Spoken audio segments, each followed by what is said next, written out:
Hey guys. Oh, thank you for joining us. We'll give a few minutes to let people get logged on here.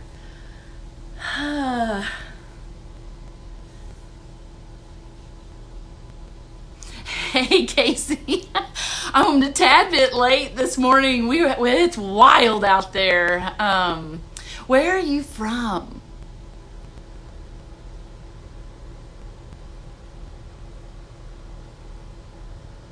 And are you in the t-shirt business? That's what I'm wondering. It's how many people are going through this horribleness that is the inventory mess. I'm gonna move my tripod up just a little bit so the audio might be a little bit better. It has been a challenge for sure. I remember we started our business back in 2007, and we got our first brick and mortar store moved out of our house and then moved into our first brick and mortar store in 2010. And there was massive flooding back then. I think there was flooding in India, and so we had price increases that came along. I'm gonna adjust this just a little bit. We had price increases that came along like every week. And it was a huge challenge then, but nothing like the supply chain issues that we are having right now. It was a huge, huge challenge. And I think everybody is feeling the pain from, going on to the vendor websites and trying to place orders, and there's just no inventory. I mean, or you find inventory in one size, but 4 other sizes are sold out. I mean, it's just really, really tough. So I appreciate everybody joining us right now. I think it's a time we have to stick together and persevere. If you would, comment and tell me the type of business that you have. I know we've got some that do home-based business, some that are small, some that are large wholesale businesses that express interest in this live event. So I'm curious as to what type of business you guys are doing. We are a mid-sized company, or what I would consider a mid-sized company. We do screen printing and embroidery and promotional products in-house, and our sales volume, we do about $1 million a year. So we're not huge, but we're definitely bigger than mom and pop probably. So right now is tough. So finding something to sell. So we have somebody who's screen print, embroidery, promotional, family owned. We are too. Listening at work and heat pressing. Woo woo, go go. Screen printing, small screen print business in your home. I started in my house, in the basement of my house, in the spare bedroom, and then I took over the whole basement. And then we got this little teeny tiny brick and mortar store, and then we were going to franchise. And in 2014, we had 3 locations. We were set to open 2 more with our franchise idea. And my mom, that you guys, if you watch our TikToks, you've met my mom. And but she was in a catastrophic car accident, and I'm the only sibling that lives close to her, and so we had to make a big decision. Do we consolidate the business and take care of my mom, or do we continue this business growth? And we made the right decision to consolidate and take care of mama. So all right, looks like we've got about 16 to 20 people. So I'm going to start talking about kind of what we're doing in our business to help combat this supply chain issue. Every day, before the pandemic, I have one guy who does our purchasing in-house, and we have 3 salespeople, and we would just write up the orders and send it over to him, and he figured it all out. But obviously we can't do that in this climate. There's just too many complicating factors and too many problems. So the first thing that I would suggest is especially if you're new to the industry, build your business on relationships with your clients. If you're trying to build your business on price, you're in for a lot of disappointment, because the type of clients that you're going to get are not going to be loyal to you, because their primary motivation is to get the cheapest price. So when your neighbor who can print out of his garage or who can print out of a cheaper facility than you offers that cheaper price, they're gone. So I had a very good mentor early in my career tell me, to build your business on relationships. And then also when these really hard times come, then your clients stick with you. They show more flexibility, they show more understanding because you have relationships with them. So that's the first thing is look to build your business on relationship. I see people asking questions already, so I'm going to scroll back just for a second. Okay, there's a lot of question about purchasing ahead of time. It's so hard. There's two complicating factors with that. First of all, how do you know what people are going to want to buy? And what sizes and what colors, and in the t-shirt business, it's just really tough. If you're selling online, like if you're doing pre-print and selling what you've already printed, you're at a little bit of an advantage in this arena. But if you do custom like we do, it's difficult to do that because you have to predict what people are going to accept and want to buy. I'm not going to lie, we do have a little bit of a cap stockpile here, not huge. But we'll buy 24 caps if we see a popular style come in stock. I'm not buying up 500 of one style, so that we can stockpile from everybody else. Honestly, I just don't think it's fair. And we are buying just a little bit so that we have some stock on hand for ball caps. But t-shirts are really hard to do that with. The other thing about customer service that I would suggest is be very transparent with your clients. Tell them what is going on with supply. Tell them what is going on with the amount of time it takes to process one client right now compared to a year ago. A year ago, we could write up a work order or write up an invoice in a fraction of the time it takes right now because all of our time is spent on sourcing. We're looking for those garments that are going to fit that work order, and it just takes longer. It takes longer to get one client off of your desk. Somebody else asked, do you know why everything is on back order and out of stock? Okay, I don't know. I can tell you what I've gotten in the emails from our vendors and from our sales reps that relate to why this gap has occurred. Early on in the pandemic, we got information from Gildan, from Fruit of the Loom, from Bella, from the major t-shirt providers, and they said they were closing down supply houses because of the pandemic and because the countries where these items are made, they don't have access to medical care like we do here in America. So we kept watching for inventory to be depleted. And quite honestly, it just didn't happen. And I thought, this is really strange because I know that supply chain has to keep going in order, to feed demand. So what happened, I think, is that they did have a storehouse, let's say, we'll call it that they used in those early months to meet demand. And when that storehouse thinned out, we're now finally seeing that gap in the supply chain. The other thing that's happening, I can tell you from my husband's industry, he's in the construction supply industry on the sales side, and his container freight is the cost of shipping cargo freight has gone up over 560%. He's on his nails and screws and steel-based products. It has gone up astronomically. And the other thing is those shipments are being held up. They're not getting through to the trucks, and factors that are causing this gap in the supply chain. Okay, back to customer service.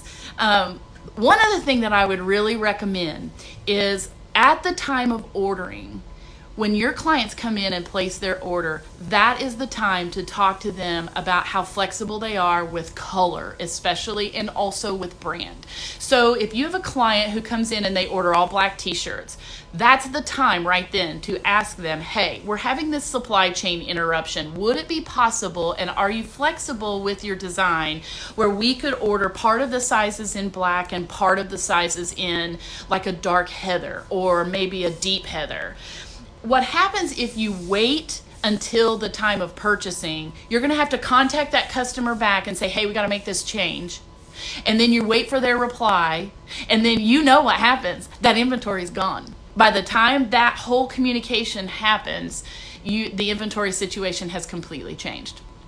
So I would have that conversation at the very beginning of the sales process, is just buy yourself some flexibility when you take your orders. If you get all of that nailed down at the beginning, then you have flexibility at the time of purchasing, which is really when you need it. Okay, anybody else have a question before we go on?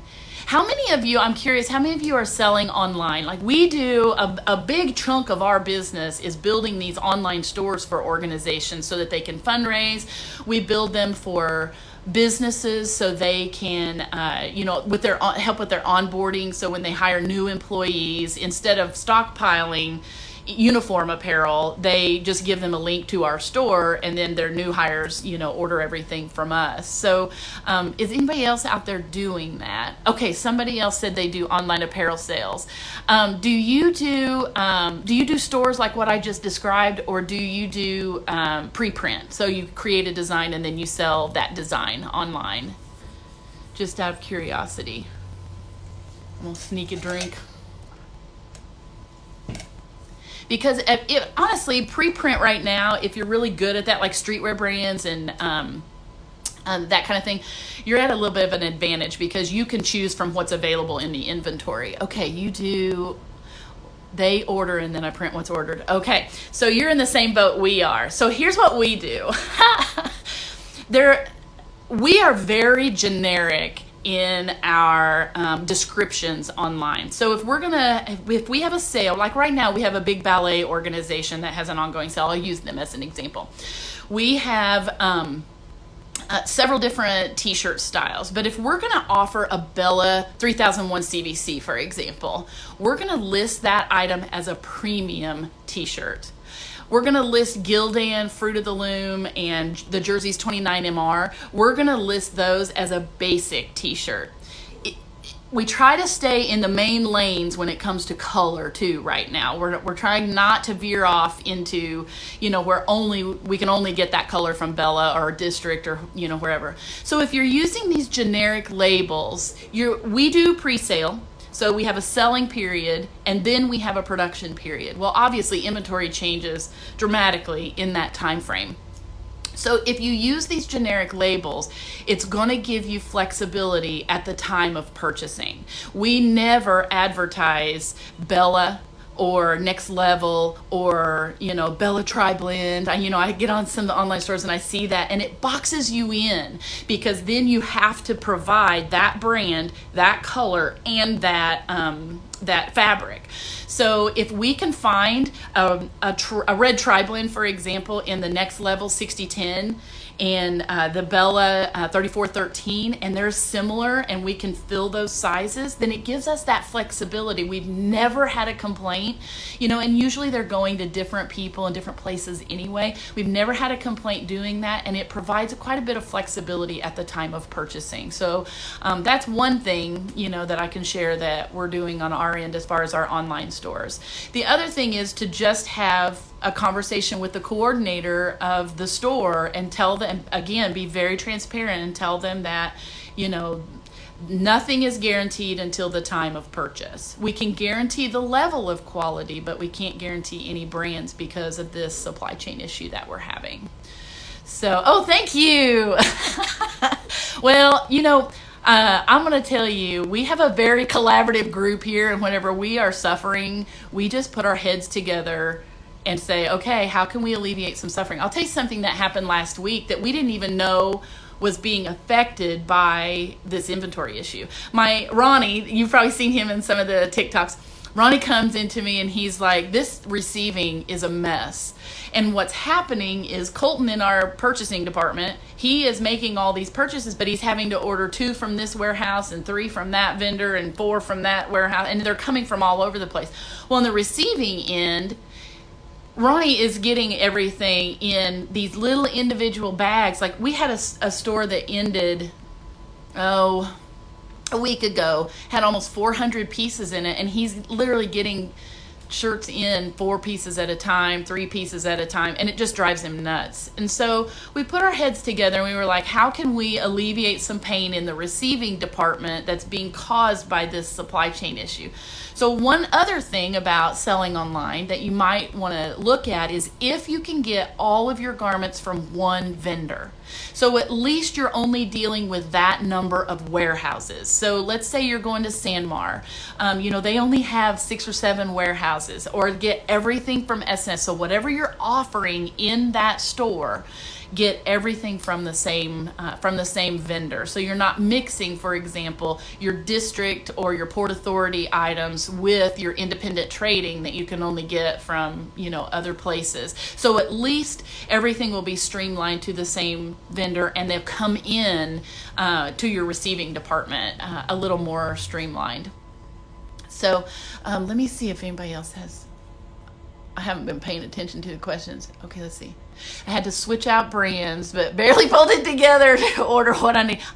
We are with you every day. I'm not kidding you. Every day, supply is an issue. It is an issue. And the customers are bottlenecked bad at our sales desks. I don't know if you guys are experiencing that part, but business is good. I mean, we've got a lot of people that, want to buy, but it's just the time it takes to process every individual customer is just rough. It's just really rough right now because of the sourcing issue.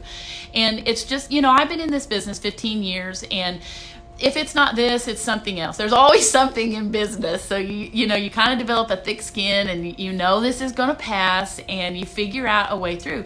But necessity is the mother of invention and innovation. So we figure out a way to push through. And again, develop good relationships with your clients, because when I just look at them and I say, here's where we are with this, and thank you in advance for your understanding.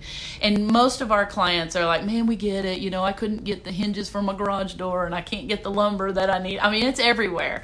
It's not just here in our industry. So we have a lot of clubs we sell to that do not want to mix styles due to colors not being identical.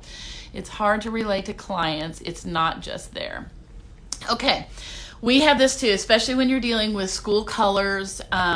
So one thing that we offer is to try to go as basic as possible with the shirts, and then mix it up with the inks and the foils. If you're not doing foiling and a couple of those special techniques, I would highly recommend it. It's a great markup for your product, for one thing, and it's a very inexpensive add-on, but it adds a lot of high perceived value to the garment itself. So that's one thing that we do is, and I'll just tell you, normally I don't show our wholesale, like if I'm at my computer and I have a customer at our front desk, I don't usually show them once I've logged into the supply house.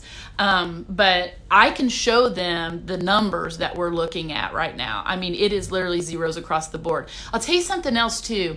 Use the SNS, I know, and Sanmar does too. SNS, though, does a really good job with their vendor plugin that you can use on your website. So your client doesn't see wholesale pricing. This is a great tip.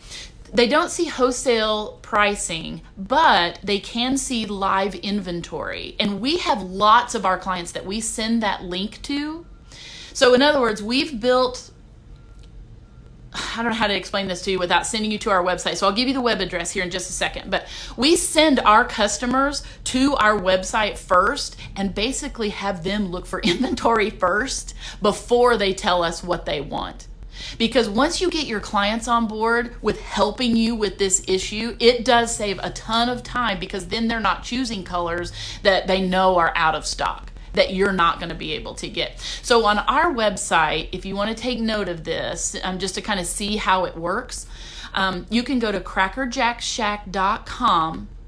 And then once you're there on the navigation bar, click Shop Our Brands. And then once you're there, click on Gildan, or we've got the Sanmar plugin and the SNS plugin, but the SNS plugin is the one that will have all the images of the brand names. Click on that and you'll see what it looks like, and you can see live inventory. Get your clients on board to helping you find inventory. It saves a ton of time. Okay, Alpha Broder. We don't use Alpha Broder a whole lot for a variety of reasons, but I think they do offer that service. Now, I don't know if they publish their live inventory or not. I know SNS does because we use theirs, but it would be worth checking into. And honestly, I need to put that on my to-do list because we probably need to be doing the same thing. But it is a valuable tool for, like I said, because the clients can help you with this. Just say, if these are the t-shirts that you're wanting, be sure, and I'll even take a screenshot and I'll circle that inventory line in an email back to a client and say, be sure and pay attention to this line right here. And if it shows inventory, we can probably get it.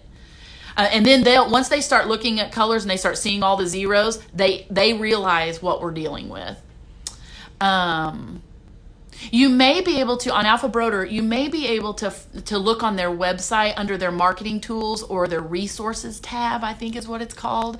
And you may be able just to do it on your own too and just have it, plug it right in. Okay, what are you saying? Okay. Alpha Broder has been kind of a stinker for us.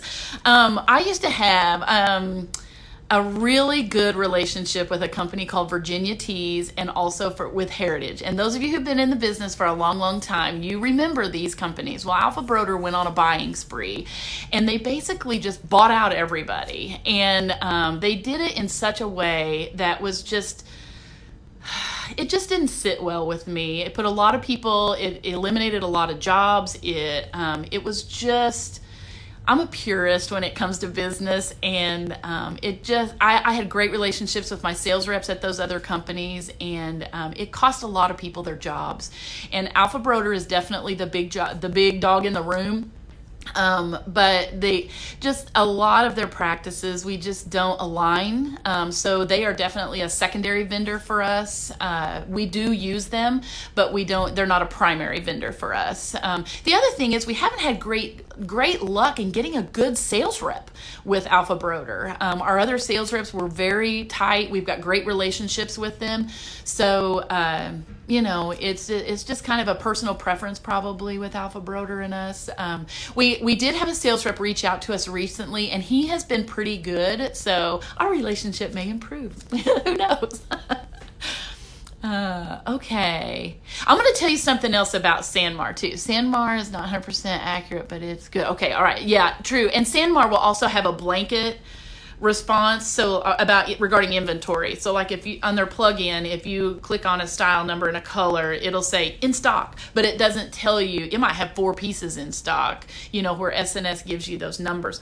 I'm going to tell you something else about Sanmar and why we are so loyal to Sanmar. When this pandemic first hit,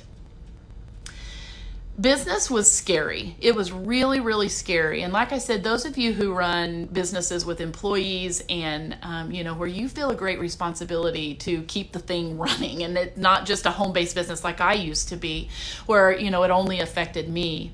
Sanmar reached out to us multiple times and said really nothing more but, how are you guys doing? How is business? Is there anything we can do to help support you? And quite honestly, they were the only vendor, and it wasn't just our sales rep. It was the accounting department. It was the customer support. It was our sales reps inside support who reached out to us. And I told my staff, I will not forget that. Because when business is scary and you're suffering and the future is unknown, that kind of relationship is really important. So we will be loyal to Sanmar for a long, long, long time. That was very meaningful to us. Okay. Now, buying strategy. I was going to tell you a little bit about what we're doing in our purchasing department as far as buying strategy. We used to have a strategy where we would wait until the end of the day, you know, when those shipping cutoffs come around, like I think Sanmar even moved theirs up recently to like 3 o'clock in the afternoon Central Time. But most of them are like 4 or 5 o'clock, and we wait until, you know, orders accumulate, and then we place one big order. We don't do that anymore. As soon as we hit those shipping minimums, we're placing our orders. We have to now in order to secure that inventory. So we are placing multiple orders. It's a little bit more to keep up with as far as our purchase orders. You know, we have more purchase orders than we used to have, but in order to secure the inventory, I would highly recommend that if you're able to do that, order sooner rather than later, because as you know, that inventory changes by the minute. So, does anybody have any other questions or anything? It's a very interesting time to be in business, you know, with supply shortages, pricing going up, and business is robust. I don't know if it's robust where you are, but I know here it is really robust. So it's weird. It's just a weird time. Usually this is a time when, you know, business is flourishing. Corporate and schools usually collide at this time of year and do a lot of buying. So I hope this has been helpful. And thank you guys for following us. I just love our community that we're building with other printers and other t-shirt people. So, okay, so the question asked, can you save this and post it later? I would like to listen again with others. I have no idea how to do that. I'm still, yes, thankfully there is demand there, a lot of time sourcing, that's right. If somebody can teach me how to do it, I would love to. I know I can look at our past lives and watch them, but I don't know how to publish them.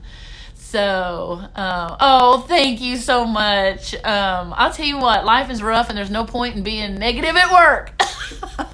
We come in, have a lot of fun, and we like to keep it light around here and just come to work with our friends. So if I can figure out a way to repost this and save it for later, I sure will. I'll work on that and see if I can. All right. Well, thank you so much. If you guys have any ideas, feel free to DM me too. Like I said, I just feel like it's a time we need to stick together. We need to share ideas and be collaborative, because there is nothing worse than feeling alone in business.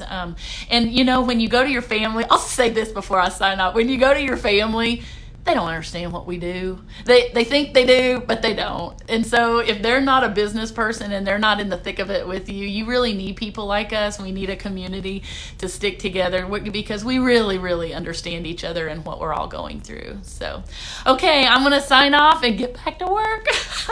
All right, go get them.